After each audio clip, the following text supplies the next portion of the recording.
All right, you ready, John? I'm ready. All right, a comic book look, 173. Well, I know we've done 575 other takes, and I really appreciate both of ours endurance. It takes a lot. It's a craft. It's an art, and Rainbow only wanted the best, and sure enough, here we are. And we'll do 576, and if we needed to do another 576, we would do it. Yep. Because it's for the art, people. Brilliant, yes. Well, you guys, it's John on Demand here, hanging out with co-CEO Tom Devine. There can only be one, still rocking it out. 2020 is still weird to say. It's very weird. I know, 2020 I know is we've the future, done a couple baby. of shows now, but it's Looks still like weird. the future. I know, the future's looking good. Oh, John, don't worry. I am going to pull up the live feed right away. And for all you haters out there, asking if we got a couch for sale, you're dead, okay?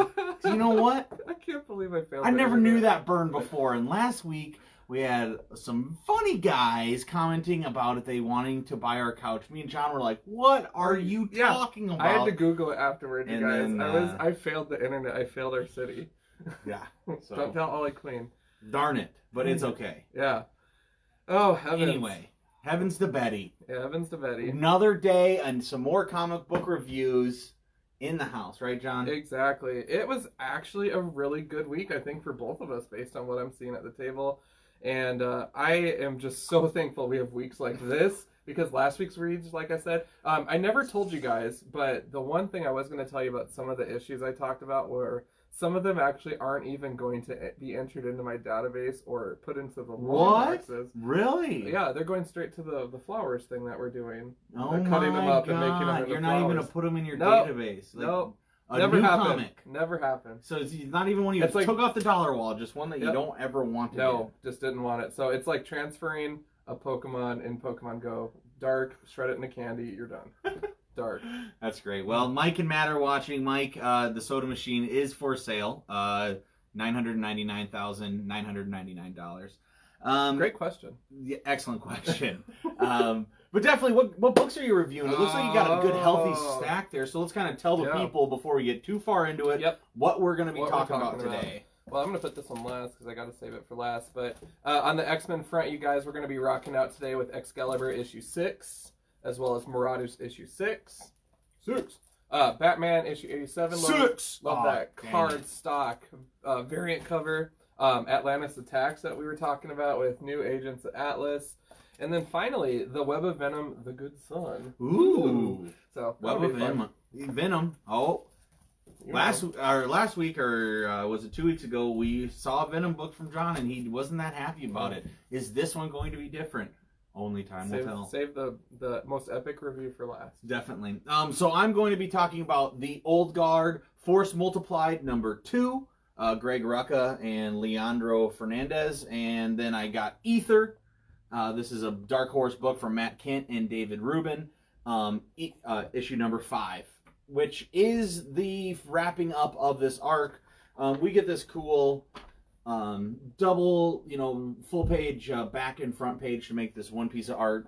And this is really, after you read the book, this kind of hits home a little bit harder than beforehand. But so I'm really excited to go into that. And then it was also Last Stop CD Shop. I love Last Stop CD Shop. Great resources for video games, old retro video games, super cool DVDs and VHSs, manga, trade paperbacks, used trade paperbacks for comic books, and then a bunch of old stuff. Yeah. Oh, Down Under. I hope you're gonna have to flip your phone upside down because we got a viewer from Australia, and it'll make more sense to you. Thank you for watching. That's so cool, though. Holy smokes! Yes. Yes, that's. Thank you. Yeah, man, that's really cool. Thank you for tuning in from Down Under. And then Last Stop CD Shop, I was saying, really cool place, another store in Sioux Falls besides Rainbow Comics where I will go and check out on a pretty normal basis. And they had their half off day yesterday. And what's really funny about Rainbow Comics, Last Stop CD Shop's half off is all these dudes that work there, like these kind of, cool dudes. They all grow these big ass beards. And then on half off day, they literally shave half of their face. So everybody has a half of a beard. It's really funny to go in there. But then, more importantly, you get half off. So I got like Iron Man 2 for Xbox 360 half off, and Assassin's Creed video game for Xbox One half off. And then I got a bunch of comics. And so I got stacks and stacks, and I can't wait to Bill talk Gates about that. over here. That's right, man. That's right. Fantastic. So yeah. Holy smokes. It was a good week for comic books, at least as far as I'm concerned. I got great stuff from Rainbow and Last Stop, and I'm excited to talk about it with you guys. Heck yeah. Well, very good. Yeah. Well, I actually think you have way more to talk about. I do have way more to talk about, So- so let's just jump in. Before we do reviews, why don't I just kind of go over the haul. The haul. You know, and every once in a while it's nice to get a haul. You know, John talks about how he loves the binge. He's been binging The Boys. He's saving up Detective Comics to binge, saving up different series that he enjoys binging. And I also enjoy doing it that way when I have the opportunity like this. So I'm not like John, as in if I am buying the comics weekly, I usually will read them weekly. But it's not. You're not the only problem. I listen to Wednesday Comics. It's like, guys, read your books. Alex, how far back are you, dude? It's like, you know, have something to say about this. Marvin's doing all the hard work over there. Anyway. And so it was half off day. And so what's really cool about Last Stop CD Shop is like this comic book right here, right? Queen and Country, #3. This is from Oni Press. $19.95 is how much you would have to pay for it. But on a normal day, every single day, they have them on sale for $8 at Last Stop CD Shop. So on half price day, I got this sucker for $4. So my favorite thing, or the biggest thing that I got right here, was the full King and Country run. So I've been talking a lot about Lazarus. I'm a big fan. You know, it's my favorite series, my favorite ongoing series, and that's from Greg Rucka. Is the writer of that. I've always heard of Queen and Country. I've heard it was really, really good, and I've actually never read it. So I saw Queen and Country #1 was in the piles at Last Stop CD Shop, and I was going through hoping to find 2, 3, and beyond and beyond. Yeah. I found 2. I was like, yes. Found 3. Yes. Found 5, 6. Oh, no. And I was like, there is no 4. Oh, no. Yeah. So I was like, I'm going to pick up the first 3. I'll leave 5, 6 later. I don't need them right now. Go over to where the manga is. And in the manga is sitting these 3. Perfect, because if you're a manga reader, you would never want this. Yeah.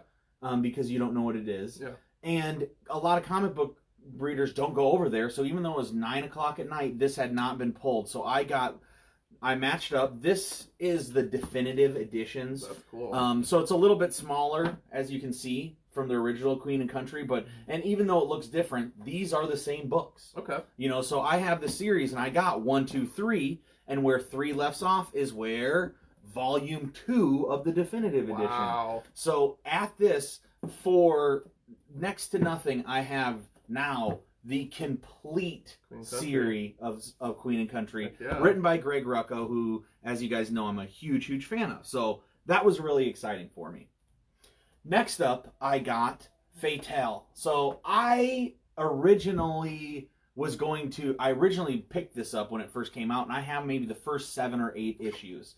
And then it kind of happened that I just fell off of it. I got behind in comics in general and didn't really buy. So I fell off of it. But I'm a big Ed Brubaker, Sean Phillips. They do Criminal. They've done some other ones that I just really, really love. Kill or Be Killed. I don't know if Sean Phillips did that or not. But those are some books I love. Ed Brubaker is such a good writer. I've been talking about Ed Brubaker on here forever. You know, he has the quintessential Captain America run. We talk about amazing runs in superhero comics sometimes where you go for a long time. Ed Brubaker has the Captain America one. I feel it's the best Captain America has ever been. Ed Brubaker's run. So if you get a chance, read that. But this was really exciting. So they didn't have #1, but they had 2, 3, and 4. So I'll have to dig out those comics again, read those first ones, and then I'm going to go through this. And then last but not least. Definitely not least. I know. Aren't these cool? So I want to check that one out. Yeah. Right. So you should even hold it. So this is Logan. And I'm going to start with a little context here. Because you have to understand, what are these, right? Are these single issues? No. Yes, but they're like actually binded. Yeah. You know, they're more like a trade paperback or a graphic novel. Yeah. So what was happening is in the 90s, comic books exploded. Late 80s, everyone started finding out that comic books from the 30s and 40s were worth a lot of money. Collectors were seeking these very sought-after exclusive books, in turn tricked the public to just buying tons and tons and tons of comics. So that happened until the early 90s. You know, the big group leaves Marvel and DC, starts Image Comics. We see Spawn #1 from Todd McFarlane sell a million sell a million issues, and the boom of comics starts to bubble, and it pops in the mid 90s. And in the mid 90s, comics were not going so well, but right before that, because comics have been selling so much, making something look like it's a collector's something or another is what Marvel and DC started really doing. And so you got these kind of like cool issues where we complain about it now, how much a comic is, but they charged for this sucker $6. So when comics were $2, they were charging $6 for one issue. Just like now, they're finally, this is 30 years later, and we're up to, you know, $3.99, $4.99 is the standard price for comic books. So it's kind of fun how they've been pushing those prices for so long, trying to get these out. And so what ended up happening is they released a lot of books that weren't that great. This is kind of one of them. It is cool. It has a really cool art style, big Japanese feel of it, but it is stuck super hard in the 90s. Came out in 1996. It's definitely a product of that. Now this, on the other hand, Kingdom Come, which I've talked about maybe years and years and years ago, is a really, really special book. It's an Elseworlds, so this is the DC world that is not taking place in our canon of what's going on. This could be another dimension in the multiverse. So it's not exactly what happens. This was inspired by CW shows, right? Yeah, exactly. So CW shows happen, and then this happened. Exactly. Final Kingdom Come, though. Alex Ross, everyone knows him. He has those super realistic painted styles of superheroes, and he does the interiors for these, and they're all he hand paints each one. Okay. So it's really cool. Like here's a Batman. This is Batman in the future. No, this is an Elseworld. So it's a alternate reality in the future. We're checking in on all of these different things. Yeah. So this is really cool. Batman's in the future. He's in this thing. I don't know. There's a bunch of really cool stuff. But what's cool is this is issue 1, volume 1 of Kingdom Come, and I have it in a trade paperback, but I didn't have this. I mean, Mark Waid and Alex Ross, you're talking about two of the heaviest hitters in modern comic books. He hand paints the whole thing, so you get this beautiful art that's coming in. The whole thing's art. And then it says $2.50 on the cover, half price. I paid $1.25 for this, so thank you, Last Stop. I have a lot of reading to do, and I'm you have to work it out for you. Yeah, I'm really excited about it though. So yeah, if you guys want to head to Last Stop CD Shop for the half off sale, guess what? You can't. It's over. Wait 365 more days, and then they'll have another one. So oops, you messed up. But you'll see the beards next year. Yeah, half beards. They're already gonna start growing them right away. Regeneration. Some of those beards are like this long, and they're just chopping them off. It's dedication. So yeah. Oh, what's up, Mark? What's up, bagging and boarding bad boy? Oh, it's never boring. That's right. You know what's sad though is I don't board, I just bag. I know. And you know what's even more sad? I don't do anything. Mark, we're slacking, man. I'm sorry. You know what, Mark? You could really fix this issue by coming out and maybe doing a seminar here in South Dakota and teaching. Yeah, exactly. The gospel of begging and boarding and board. how it's never boring. So please feel free to do that. That would be very helpful for all of us, especially me. Oh, Mike Fletcher's also watching. Woo! What's up, Mike? Shout out to Super Con Man himself, Mike. So yeah, thanks for watching, dog. All right. Well, I'll jump in. I always pair X-Men books together, so I'm going to totally do that. Great way to do it. Marauders issue 6, first of all, you guys. I don't want to hit you with too many spoilers, but at the end, Shadowcat dies. Just hitting us hard. Sebastian Shaw on the last page is so happy with himself, and that makes me very happy because I love me a good bad guy, and that is just so fun to check. I mean, look at that. He traps her in vines from a Krakoa seed and throws her in the water. What is wrong with you? Like, But she's gonna come back. He sees Sebastian Shaw happy, and he's happy. Yeah. That immediately brings a frown to my face. I don't know, man. Friggin' A, man. But it's good to see him back to his roots. Like, I was tired of that neutral Sebastian Shaw. Turns out, nope, he was totally, like, waiting to plan this. He threw his son into the line of fire. He never cares about Shinobi Shaw. Oh, you're alive again? That's cool. You're going to be great again. Don't care. Yeah. Yeah, So, Sebastian Shaw's a terrible person, though. Yep. Their whole group is terrible. I can't believe that you like him. Actually, I know he does. I mean, John likes all these bad guys. Yeah. And there was actually a very amazing line here. So, Iceman had a conflict of responsibilities, and he said, I would love to come with you, but I'm a guest judge on Drag Race this week. Yeah! So he's hanging out with RuPaul, evidently. So RuPaul's a thing. And then the other funny thing was Yellow Jacket, so the villain from Ant-Man, totally got injected into Pyro. Oof. And there's this whole line of things that he's, like, observing. Oh, that's cool. And it's the funniest thing because there is something about holding a piece of lingerie. You know what? He could rock that. Are his observations. So it's it's so funny, these little digs and stuff. So again, you guys, the written sections in these books are so worth their weight in gold to read. It is so great. It is so fun. Yeah, who's drawing this? For art, it is... I want to take a look here. Artist Matteo Lolli and Mario Del Panino. That's a really cool art. It kind of really has a throwback to early 2000s art, which I really like. Which is why I love it. Yeah, I just think that it has a really good look. It's perfect for X-Men too. So yeah, awesome. Total 5 out of 6. Really? Yeah. Awesome, I'm man. feeling generous. 5 out of 6? That's Excalibur. a good score. Let's just talk about that cover first of all. Apocalypse just looking amazing. Boss. Hanging out on the throne. This book, likewise, was definitely a ton of fun. It is just all over the place, first of all. I mean, you got Richter, so classic X-Force. You got Rogue and Jubilee, X-Men, Gambit. You got Elizabeth Braddock, separated from Psylocke, who is now Captain Britain. Jubilee has a baby that turned into a dragon. I remember that. So it's just all over the place. There's a new additional Avalon map in here. I love the content, like I said. I just love reading through this stuff. And then the funniest Building worlds. The funniest part, though, is this Jamie Braddock. Evidently, I've never met him, I don't think, in the comics before. Oh, sure you have. I don't remember, man. Jamie Braddock, because what does he look like? He alternates he alters reality. Yeah, but he's weird. He's hanging out like a toga with a crown. So I don't know. It was just overall, it was a groovy issue. It ends with this steamy scene with Rogue and Gambit hanging out in the hot tub.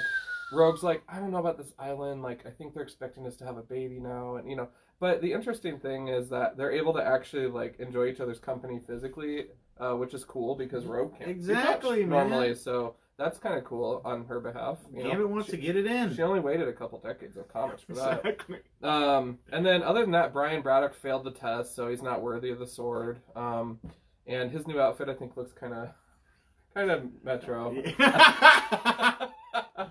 Yeah, maybe. Let's be diplomatic. A little Metro. Hair, and then the end. I'm going to spoil the end on this one too. The end.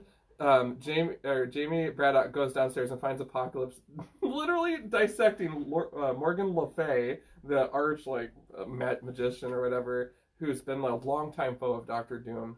So she's like, I thought you were going to banish me, and Apocalypse like, well, sure. And then it turns out he's actually dissecting her. Damn. So it gets a little gritty at the end. No kidding, man. It's taking some turns. Heck yeah. So I like it. I like these books. I've been enjoying them. Good. The only thing I will say, you guys, is that we are on issue 6 now.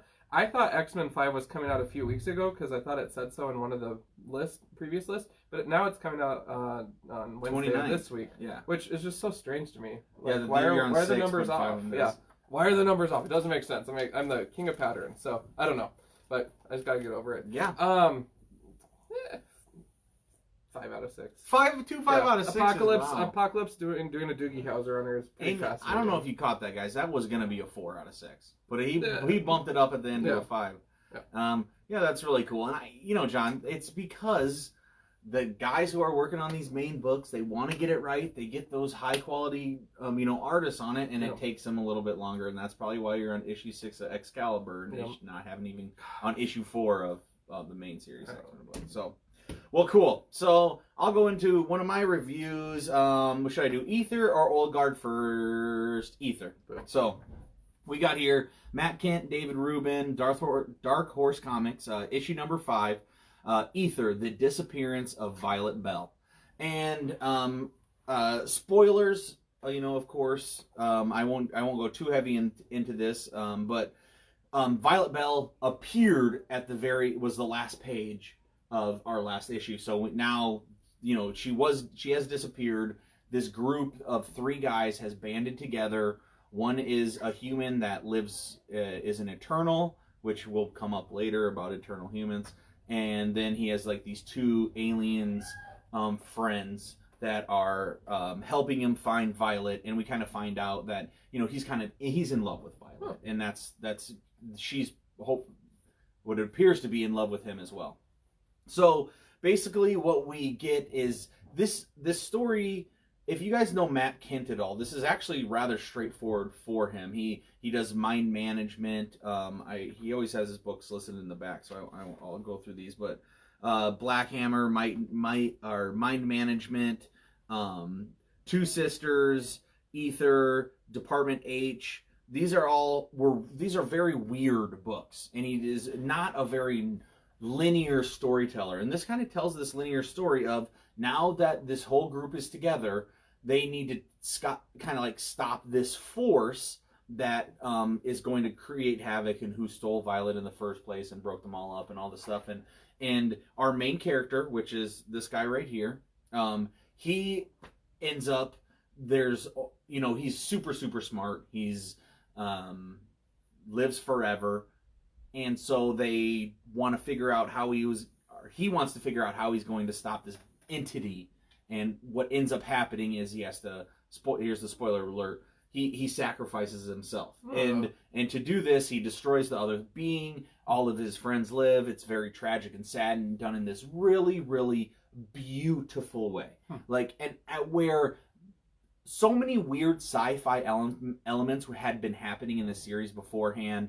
Other dimensions, aliens, weird ways of eating, weird ways of talking, communicating, getting history, all sorts of very, very odd things.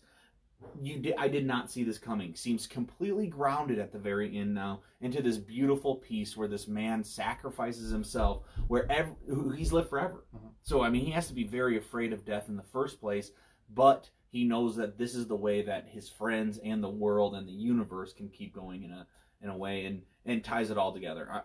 Hands down, Matt Kent is one of my favorite authors. He continues to push bounds of what is of storytelling and of comics. I really, really appreciate what he does for comics. 6 out of 6 beers. Oh. I really, really love this book. I think you guys should pick it up. It will be out in trade, I'm sure. I don't know if it'll continue. I don't know what the sales were like. I haven't been paying attention to that part of comics for a while.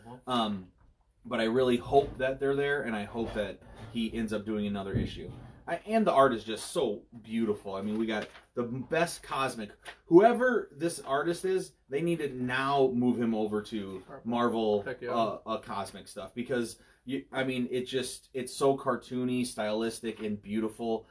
It's really cool. But yeah, here's our main character. He's a big badass. He talks about never using violence, and then this was a funny line where he was like, "What is it you say? Violence is simply a failure to communicate." And then he goes, "Okay, enough talk. Let's fail to communicate." And then he attacks. So then it's really beautiful.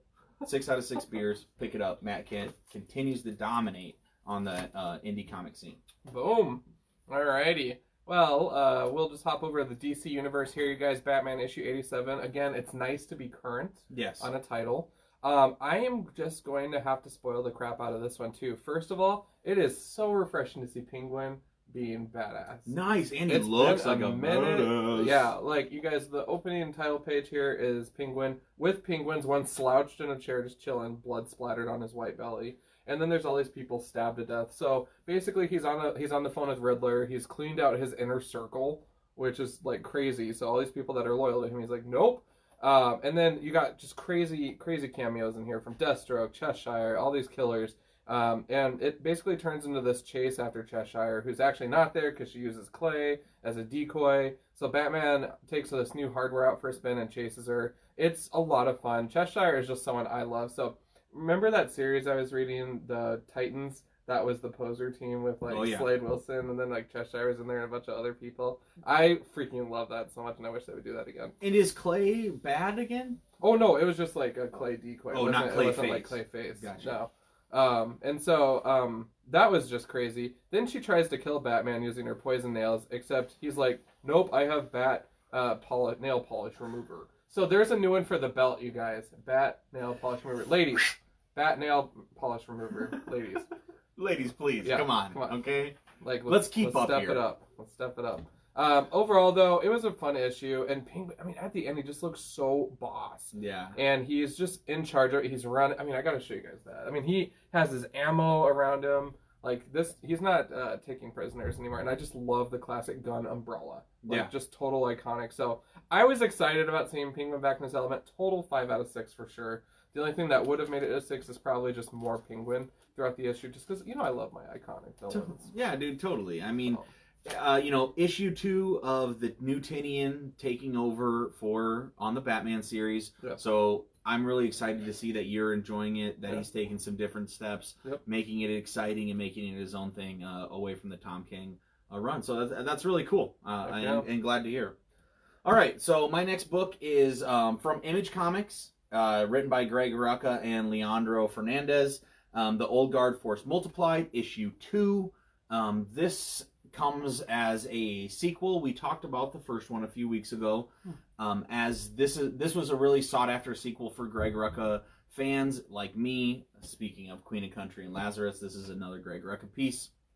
And he did a 5-issue run, and it was about this group of 4 immortals that have lived for a very, very long time, and a new immortal arises, and then them kind of becoming a part of the group. And you know, one of the immortals leaves, the new one comes in, and yada yada yada. Now we are kind of looking at that one mortal who left. He has been captured, and he's being tortured to give the whereabouts of where all these other immortals are. And it turns out that the person that's torturing him is also an immortal that's possibly older than even Andy, the person that's the oldest immortal for us. So, and it's kind of like the older you are, you have a little bit more power, a little more wherewithal. You kind of figure it out after, you know, being alive for 2,000 years. The first series was really, really good. I thought that the second, it started not as strong as I wanted it to, but this, it just shows how good this is going to be as a trade paperback, because this started to turn it around right away. We're jumping into it where every single page matters, every single panel matters. When they do give the reveal that this new character is actually an immortal as well, it kind of seems like that would be cliched or something, but somehow Greg's been able to do this so gently that it wasn't. That it was like, oh snap, you know, if that's the case, you know, it's gonna go down.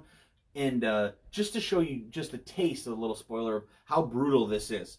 In order to torture this person who is immortal to give up the answers, they are on a ship, they tie a chain around him, and then they just drown him. He just sinks to the bottom of the ocean for days, possibly. Oh, wow. And he'll come back alive, die, and die, and then die, and die, and die, and die, and die, over and over and over. And kind of like the work week, Monday through Friday. Oh snap, Johnny Boy's got him. I'm just kidding. Bringing those jokes. But yeah, it is. It is like the goddamn work week, but I actually like my job. yeah, no, I love my job, so we're both sitting pretty. But still the same thing over and over. Where that is just showing how brutal this is and how it can be for them, and that could be like a one-line thing, but for whatever reason, it makes you feel like it's real. So, you know, the Old Guard Force Multiplied. I know I gave my last one a 6 out of 6 beers. I'm not giving this one a 6 out of 6. This is a 5 out of 6. Oh. Perfect, great book. Okay. It's an issue 2. So I want so much more that you can't drop me a 6 out of 6 when issue 5 comes. I might be giving it a keg. Yeah. Right? But this one, Greg knows what he's doing. He's toying me, pulling me right along, giving me just enough nuggets to want that next one, and telling a really, really cool story in the process. 5 out of 6 beers. Tom Devine said so. Boom. And, you know, honestly, why would you give a lot of beers to someone that's being drowned in the ocean? It wouldn't get Yeah, very far. exactly. That He makes doesn't sense. exactly. He can't even drink. I get where you're Can't coming even from. swallow. Gotcha. All right, you guys. Atlantis Attacks #1. First of all, I love the Agents of Atlas, but I completely hate that they did this because it's the same book. Why are we going to yet another stupid #1 where I have to file this alphabetically somewhere else, even though it literally follows issue 5 of Agents of Atlas? No way! It's the same team. It's everything. Like, it's the same story, same setting, and everything. They were just like, nope, we need to have your own one-shot. So, already I'm annoyed with this book.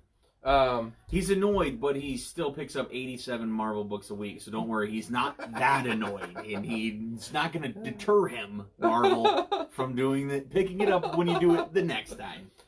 So there's this whole hubbub, you guys. So the city of Pan is a bunch of different communities kind of stitched together magically through a captured dragon, and they're harvesting its scales. So the dragon's always suffering, and it's kind of bitchy, so it always breathes fire at this dude.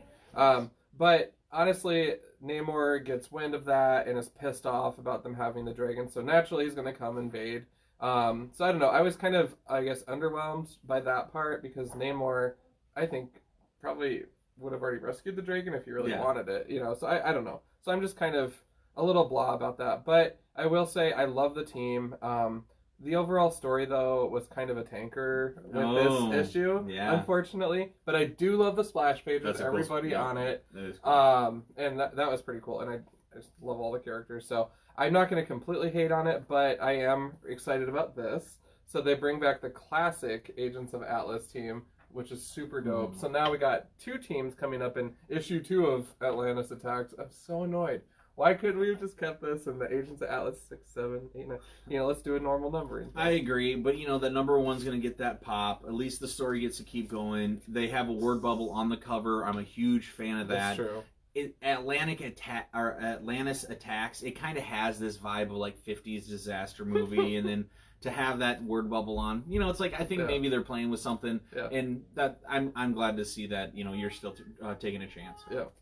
And then I guess my final book, you guys, The Web of Venom, Good Son. So #1's we drown in, but this book was actually a lot of fun, and I was pleasantly surprised by it. So first of all, the cover kind of sums it up with.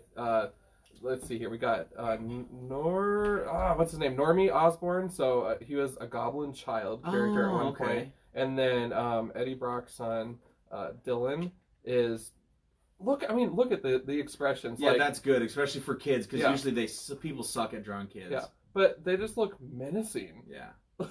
You know? And so I was just like, oh, this is dark. This book actually was probably one of my favorites. So, really cool. I mean, and I made fun of him last time for for always picking up the Venom books, and it's like he's been burned so many times, and this is why. Yeah. This is why you do it, right? Is because you have these redeeming moments. Yeah. It was a lot of fun though. So basically, Dylan has a piece of carnage that he's able to control with his mind. At one point, they sneak out of Normie's house, go and grab a raccoon, and send it into a store, which freaks everybody out, and it's pretty humorous. But it actually just continues to get darker and darker. So Normie wakes up and sees Dylan like summoning and talking to the symbiote god, and he's like possessed. And so they're like, I don't know if I'm going to be friends with you anymore. / you're a jerk. Brutal. And I don't know. Ultimately, I'm just kind of curious to see how this turns out. There is a #2 in issue 2, which makes me happy. Yeah. But overall, it's pretty gruesome, and I love this panel at the end. Yeah, that's scary. So that's kind of creepy and dark. But so you'll for sure pick up the next issue 2. Yeah. So Null, the symbiote god, and this is the same dude that like Silver Surfer squared off against in Silver Surfer that's Black. Cool. Nice. Yeah. So it's just kind of fun to see the character kind of reappearing. So I don't know. Ultimately, I enjoyed it a lot, but I'd probably give it a 4 out of 6. Sure. Because again, it could have been a 4 out of 6. 4 out of 6 is a good comic. Heck yeah. You know what I mean? Yep. I mean, straight up. So yeah, other than that, you know, of course, I picked up a new pack of Pokemon cards. Heck yeah. But I'm not a big Pokemon guy, but my son is, so it's like now it's kind of funny how, you know, Rainbow just kind of keeps you hooked, right? Because it's like buy comics, and now my son wants to come with me because he wants to get Pokemon cards, and my daughter always wants to come and get books and stuff like that. So it's been really fun to also include all my kids in our rainbow trips recently. But other than that, that's everything that I picked up this week. Those are our reviews. Anything else, Johnny, that you wanted to cover? The big dog. No, all is well. Picard episode 1. Oh, snap! CBS All Access. So fun. Yeah. We don't have access to it. We had to go to a friend's house, but I am heavily considering getting the subscription because that show, you guys, was great. It was so much fun. I mean, I thought what was it, Discovery, Star Trek Discovery. Yeah. I bought the subscription to CBS All Access to watch that, but I've canceled since then. Okay. I never, if they came out with a second season, I hadn't watched it yet. And then, and now with the second season and then having Picard, it's like I'm on the fence of going back. But God damn, man, figure these ways out so we don't have to have so many streaming services. Just offer it through Amazon. We'll pay a flat fee. Be done with it. Yeah. Exactly. That would be nice. So I don't know, and the interface is pretty crappy too. Oh really? From CBS. Yeah. From CBS, it is. Yeah. I think it is too. But no, we're excited to continue that. It was great though. So if you guys have a chance to check it out, it is wonderful. It's a lot of fun, and yeah, it's great. Excellent. Well, that's it on the nerd front, you guys. On the rainbow front, if you guys are in Sioux Falls, feel free to swing on by the shop at 42nd in Minnesota, and if you're in Lincoln, Nebraska, stop by and say hi to Tim and Taylor as well. Social medias, of course, we're present on @ a comic book look, @ John on Demand, @ Tom Stu Divine. Send us a note, you guys, at comicbooklook@gmail.com, or hit us in the comments here, and we'll be happy to visit with you. If you guys have any topics you want us to tackle, we take on those tough ones too. Yeah. And we do have a whole slew of back issues as well available on YouTube, which is amazing. And other than that, we're going to let you guys have a very wonderful week coming up, and I'm looking forward to seeing what's on the shelf this week. That's right. I can't wait to see. I'll be stopping at Rainbow this week to pick up my books, and we'll be talking to you guys hopefully next week about what we've picked up, those reviews. And those shades. And these shades and what's happening in comic and nerd culture. So awesome. That's what we do. Cool. Well, you guys know the drill as always. I hope you guys have an excellent, excellent week, and keep it comics for sure, man. Boom. Ow! Ow.